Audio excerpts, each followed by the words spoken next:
or good afternoon, depending where you are in the world. It might be different time zones and different times of the day. I'm going live to you all the way from Bali. We have a little bit of fish background here, and it's nice to be back in the room because actually it's quite hot outside. So everybody who is in a cold place right now, I'm sending you lots of sunshine all the way from Bali and lots of humidity as well. We could do with a bit less humidity, but I'm sure you could do with a bit of sunshine over there across the pond for sure.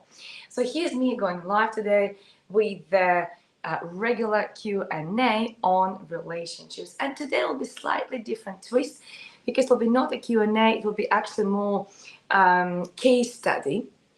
And the reason why I would like to bring that because I am part of multiple groups on Facebook, and once in a while I see some really interesting situations or interesting cases and interesting questions, and I love bring them here for you just to kind of bring a bit more wisdom when it comes about relationships for you to build your relationships better. So if you would like to have better and happier relationships, you are definitely at the right place. So please do let me know, where are you watching me from today?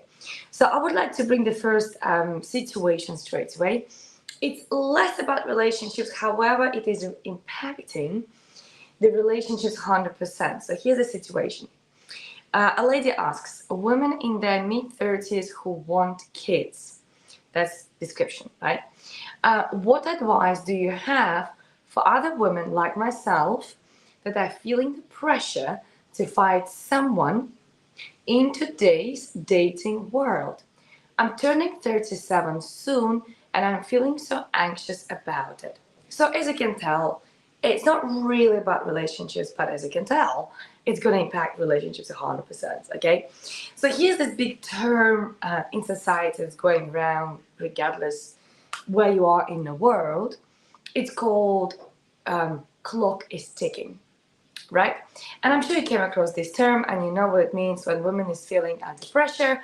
Maybe your family is pressurizing her, maybe she feels under pressure herself. Society, friends, girlfriends, whoever are telling her it's time to get married, it's time to have a baby, it's time to do this, time to do that.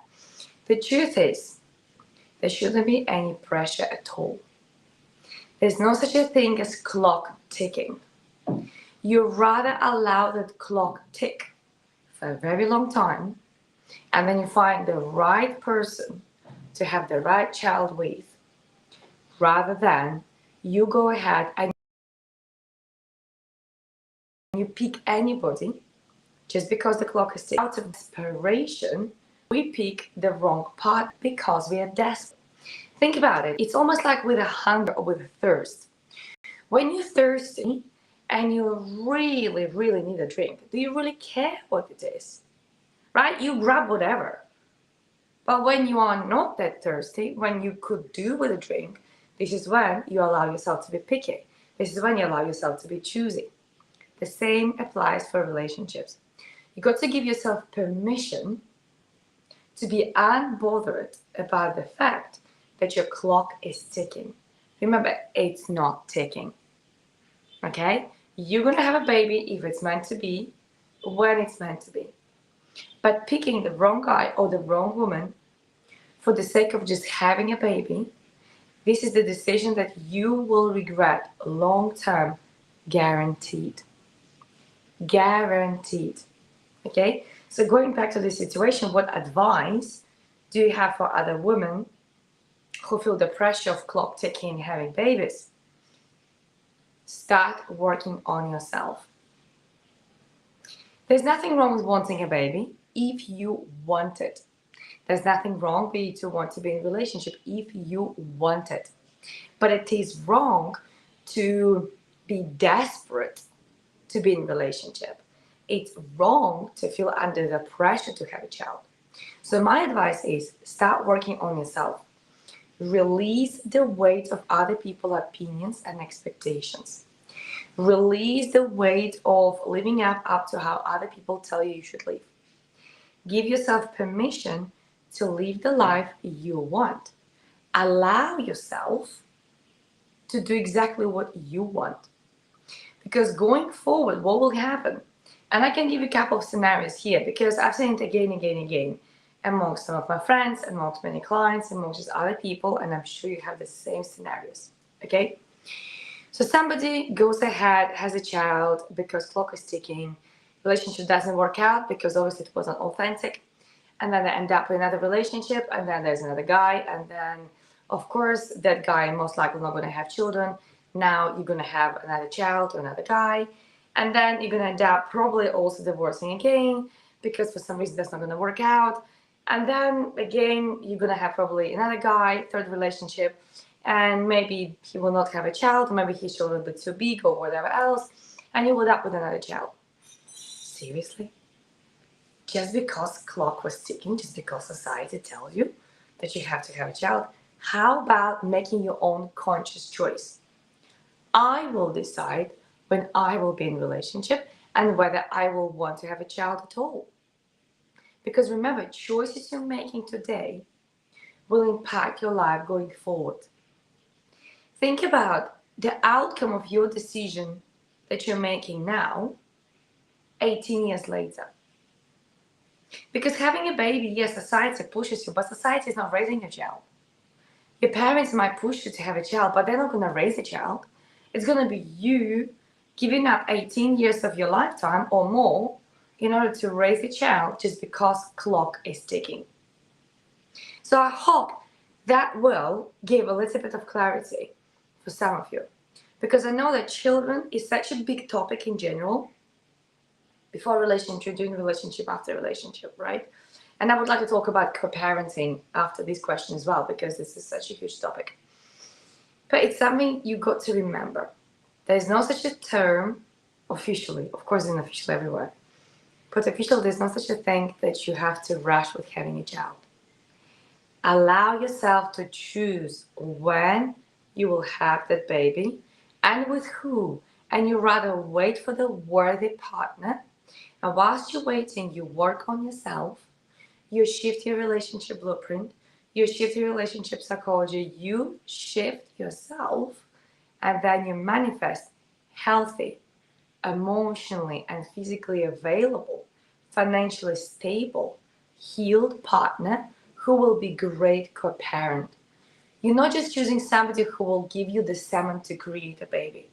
You're choosing somebody who will actually be that co-parenting. And co-parenting is really important because if you don't know how to co-parent, you're going to end up being by yourself. We're going to talk about co-parenting in a minute, okay? So make sure you don't fall out of this trap that clock is ticking, you got to go ahead, have a baby, because no. Allow yourself to have it when you choose to have it. And most importantly, you got to ask yourself, why do you want to have the child? Because the amount of people I see who want to have a baby just because they want to have important, because they want to feel significant, because somebody will be dependent on them, because they will feel complete. These are wrong reasons. These are wrong reasons because what you're doing, you're closing the gap of unhealed you. There's nothing wrong with wanting a child, but it's wrong to want to have a child so you feel important. Okay, so it's important to come from a healthy and abundant space of wanting a child, rather than, oh, once I have a child, I'm going to be happier. Once I have a child, I'm going to feel more important. Once I have a child, I'm going to feel needed because that will depend on me. Wrong, wrong, wrong. Okay? So stop closing the gaps between yourself and your inner child. Reparent yourself. That's something I help so many clients. In fact, I have workshops on a regular basis, on a monthly basis. Every first Wednesday of the month, I do run workshops on healing your inner child. Come along and let's work on it. So you can become healthier future parent. And you have a child from a healthy space rather from desperate, needy, and negative space. Okay? So it's all about permission.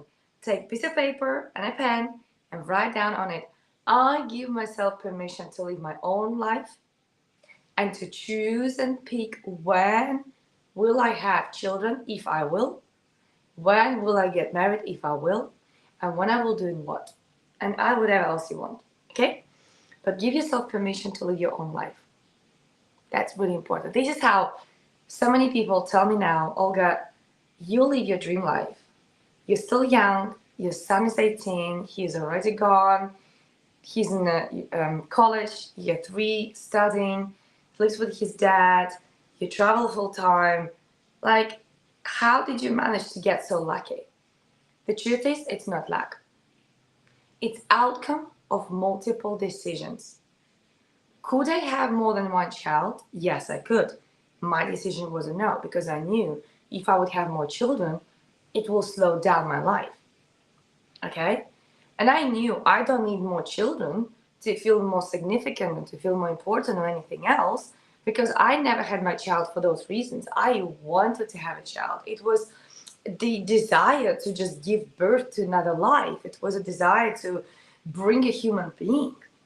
But not even once I thought to myself that I actually need to make him do things I never had a chance to do because I want to close the gap.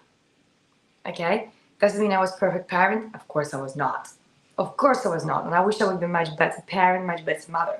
Okay? But what I'm saying, when you go from desperation, it is unhealthy. Go from a space of desire, which is healthy, this is a much better approach. Okay?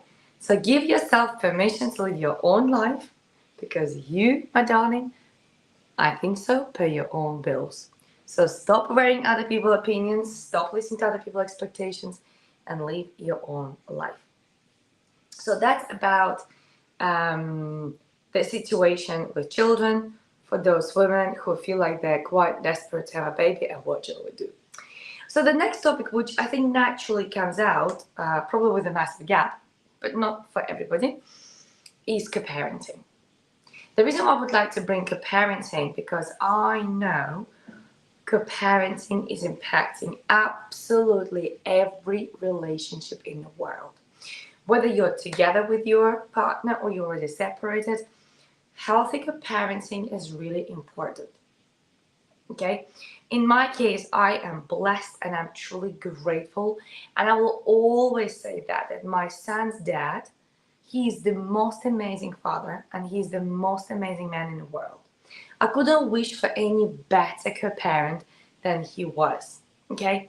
But what actually made our relationship so sweet and so amazing, even though we divorced when Nick was around about 3, I believe, it was just before I came to the UK, we got divorced. And the reason why we got divorced, because we just simply grew apart. Okay? And of course, there were many other little reasons, but the main reason is we were just too different. But we got married when we were too young and we didn't realize how different we were at the time. I was 19 when I was getting married, just to give you highlights. And when we separated, we agreed on one thing, okay? Under no circumstances will we ever blackmail each other, talk badly about each other, say anything negative, under no circumstances. And if our child ever, because they all do, try to manipulate us, we're going to clarify and verify information before saying something back. You know, like sometimes children get really smart and they say like, well, but at daddy's house, I can do that. So why can't I do it at mommy's house? So we get an agreement. Whenever we're going to have these, thankfully we didn't have many situations, but we were kind of preparing ourselves for future potential situations, right? And we had this agreement. We will clarify and verify. Okay? If child says something, we will clarify and verify. If our son would bring back some information, we would clarify and verify. To clarify and verify when you are co-parents is crucially important. Why? Because sometimes children can make you weak by manipulating you. Why children manipulate? Because they're trying to get more love. They are afraid not to get enough and they want to build more love. Okay? I'm not saying they do it the right way. They're children, they still learn how to do it, but they try to manipulate. And it's really important for co-parents not to fall under children's manipulation. So clarify and verify. Okay? But this particular thing I would like to highlight, and if I could put this in capitals, if somebody could do it for me here, please do it. Under this video, somebody just put in capitals the next thing, okay? Under no circumstances, please type it. Under no circumstances, ever, never, none of you should ever use your child or children as manipulation tool. Under no circumstances. Because when you do that, what do you think you're showing to a child? You're showing them that they're just a tool. You're showing them their opinion doesn't matter. You're showing them that you can do whatever you want with their life. First of all, you ruin your reputation in your child's eyes. Second of all, you ruin your reputation in other people's eyes because people are not stupid and they talk. Okay? Third thing, you give really bad example because your child will go out there and they'll build the same relationship with somebody else in the future. Fourth thing, you ruin relationship with your co-parent. Listen, you chose that co-parent for one reason or another. I don't care what were the reasons. And then things did not work out between you two. Between you two. It's not child's fault or children's fault. You got to learn how to be healthy co-parents if you want your child or children to grow up as healthy civilians, people, humans, whatever you want to say. Okay? Learn how to co-parent without manipulation. It's really important to work on yourself. It's really important on the anger, to work on resistance, to work on whatever negative you have towards your partner, regardless of what happened. Remember, it's between you two. But you got to work on that. So whatever you feel is not impacting your relationship with your child. So I see here, Omar, thank you so much for this beautiful comment. Oh my God, there's so many greetings actually. Greetings to you all. Thank you so much for watching. Finding a partner is a bit of asking the bank for a loan. You'll get it, but only when you don't desperately need it. So get yourself informed first. Oh, thank you so much. That's definitely good clarification and add on to the first part of this life. You're absolutely spot on. Yes. Choosing the right partner is crucially important because that will impact the rest of your life. That's why we rather take longer than we rush, okay? But when for one reason or another a relationship did not work out and you had to separate and now you're just co-parenting, or you might be still together and you obviously are parents of children living together, it's really important to have healthy relationships. Remember, never manipulate with your children. Don't use them as a tool. Because what will happen, your children will grow up and they will manipulate other people. Because guess where they learned it from? You. So if you don't want your child to grow up as a narcissist, as a psychopath, as somebody who's manipulating other people, make sure you don't do that. It's really important to agree for parents on rules of parenting. Literally, rules of parenting. Right? If child says something, remember, clarify and verify. Because if you don't do that, you fall under the trap of irresponsible and unconscious parenting. You got to be conscious parent if you want to really raise a great next generation. All right? But the most important thing to remember, we want to parent our children from a conscious, from healed, from positive space. Not from desperate, not from angry, not from frustrated. Okay? So I can see how it was a little bit different to the usual theme on relationships. But as you can see at the same time, parenting and children are actually impacting our relationships on a massive scale. And something else I would like to add here, that remember, regardless what situation you're in, with your partner, with your child, with whoever, right? Other people will always your mirrors. So if your children are doing something, behaving in a certain way, that you feel triggered, you feel overreacting, you feel there's a certain reaction, simply ask yourself this question. What are they mirroring to me? As simple as that. What are they mirroring to me? because our children are our beautiful mirrors that are able to help us go and heal if only we allow ourselves to do it. Anyways, I hope you enjoyed this live. It was a little bit different, but I really got inspired by that question and thought, well, even though it's not directly about relationships, but children, of course, indirectly impact our relationships. Let me know your thoughts about that. Let me know what circumstances, events you went through, and how did you navigate that. I would love to hear your stories. Curious to hear your case studies as well. Looking forward to hear and see where you're watching from. And I was going live all the way from sunny and hot and amazing Bali. And that's exactly what I will go in just a few hours after my work to enjoy sunshine a little bit more. So sending you lots of sunshine all the way from Bali. I'll be back in UK very, very soon. It'll be mid of October. Really looking forward to it. And if you would like to come to Bali, you're more than welcome, because next year in May, I'm going to run another relationship retreat that will be for couples and singles, two different retreats. It will be relationship mastery intensive, one for couples and one for singles. So make sure you send me your details so I can send you information, DM me, inquire. More than happy to share with you. Early bird tickets already are available. That's a 5-day event where actually you'll be learning a lot about yourself, because we want to build a relationship with ourselves first, okay? And then, of course, we're going to learn about our partners or our potential partners if you'll come to relationship mastery intensive for singles, okay? But in both cases, regardless if you're single or you're with a partner, you will have a great time learning for 5 days. And here's the thing, I do my retreats slightly different than other retreats. What we're going to do, we're going to use daytime to go and visit places in Bali. We're going to go to beautiful, stunning rice fields.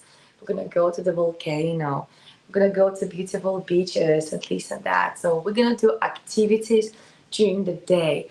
If you don't want to, that's fine. There is no such a thing as you're forced to do it. But what I don't want to happen is for you to come all the way to Bali just for the retreat and not to see anything else. Okay? So during the day, during the early hours, we're gonna go, we're gonna explore, we're gonna see beautiful scenery, we're gonna take lots of pictures, okay? We're gonna have private chef cooking down villa, we're also gonna be eating outside and stuff like that. And then during the darker hours later in the afternoon, we'll be actually doing the workshops. We'll be diving deeper into the relationship mastery. Okay? It will be 5 days. So make sure you allocate extra day for arrival and extra day for departure, because you can stay extra night before and after. And it's really important for you to come here with open mind. So you're more than welcome to come and book your space already. It's going to be next year in May. Plenty of time to plan it, plenty of time to play with that. So let me know if you have any questions about that. Happy to answer all of them.